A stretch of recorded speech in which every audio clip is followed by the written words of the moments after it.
الطحين اتذكر. قالوا بي براده مال حديد. فسويت عليه قصيده.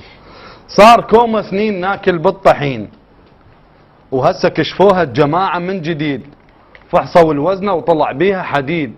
يعني ذا كل وزنه بيها كيلوين، الحديد انطبع بضلوع طبع، وانت ذا تحسبها بحساب الدقيق يعني ماكل هسه شباك وربع. صار وضع الخبزه جدا مو مريح، الخبزه بس نتزكى تتخربط تطيح.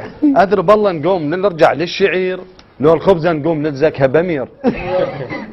انا خايف بالشكر يطلع براغي، ونفحص التمن وتطلع تايرات، اسبانه 10 خاف القى بالحليب، وبالعدس تطلع لك كومه وايرات، خاف بالصابونه تطلع لك دقم، وباستكان الشاي تطلع ماسحات. هاي مو حصه نلعب بيها فلك، خاف حصتنا الجديده نستلمها من السنك. الله حلو حلو حلو حلو. قصايد ولا طيتنا نقطع عليها فوق. لا القصايد انا نظام لك ضمه، يعني نظام لك ضمه، ضم لك ضمه. استاذ صغير، ها قلنا مال لا حكيت انت، حكيت هسه. لا انت ما حكيت الحين نسمع. لا لا لا لا لا استاذ صغير، عندي مربع كوميدي. اي ما يخالف؟ مربع كوميدي. مربع كوميدي اي. شلون هو كلماته كوميديه يعني. لا غناء ما عندنا، مو غناء، موقف ممكن كذا قضيه ممكن والله